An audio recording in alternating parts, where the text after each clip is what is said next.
Okresné riaditeľstvo Hasičského záchranného zboru v Banskej Bystrici v spolupráci so zdravotnou záchrannou službou, políciou a dobrovoľnými hasičskými zbormi zorganizovalo toto taktické cvičenie zamerané na odstraňovanie následkov hromadnej dopravnej nehody s veľkým počtom zranených osôb.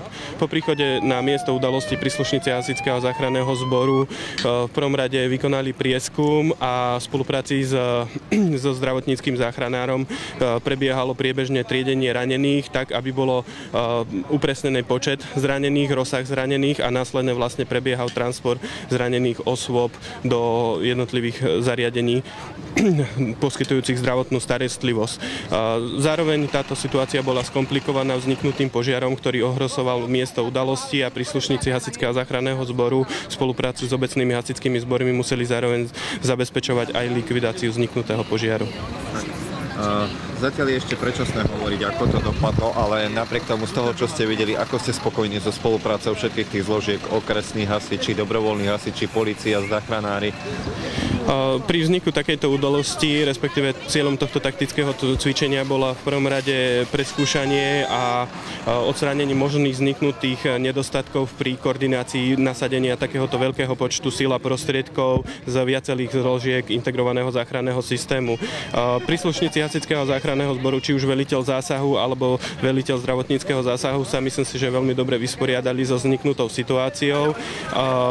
Samozrejme vždy záleží od toho, kde tá situácia vznikne, nakoľko tá dostupnosť jednotlivých miest udalosti nie je vždy do 5 minút, ale niekedy ten časový rozsah trvá aj dlhšie, čiže aj to sústredenie veľkého počtu síl a prostriedkov určitý čas trvá. Samozrejme priebežne tie prichádzajúce jednotky boli zaraďované na miesto udalosti, na vykonávanie určitých činností, ktoré bolo potrebné v danom čase vykonať. Mali ste aj nejaký zámer pri výbere miesta, kde sa toto cvičenie odohrávalo? Je tu nejaké také rizikové územie, že by bolo potrebné aj v tomto teréne si to nacvičiť?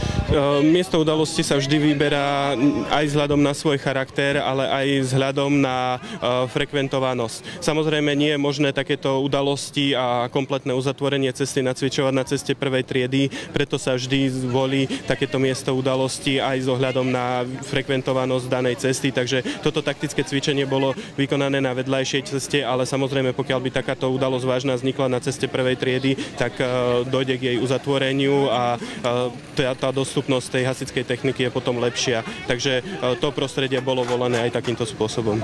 Samozrejme, nikdy nemôžeme vylúčiť vznik vážnej dopravnej nehody na ktoromkoľvek mieste, keď si spomenieme len na rok 2009, kedy vznikla vážna dopravná nehoda autobusu s vlakom v obci Polomka, kde jednoducho nikto by nepredpokladal, že môže vzniknúť taká vážna udalosť. V tom prípade táto udalosť vznikla v zásahovom obvode hasičskej stanice Pohorela, kde na slúžiacej zmene slúžili traja hasiči, čiže aj ten čas trvania dojazdu ďalších hasičských jednotiek trval dlhší čas, čo znamená, že aj v prípade okresného riaditeľstva môže vzniknúť takáto udalosť a tým pádom je potrebné okamžite zvolať väčší počet síl a prostriedkov, čiže z ďalších vedľajších hasičských staníc, z ďalších okresných riaditeľstiev, čiže nikdy to nie je vylúčené. Zavrite ho do tej kamaráda, jeden a druhý, pili ste ticho, no a čo? No je drž dvere.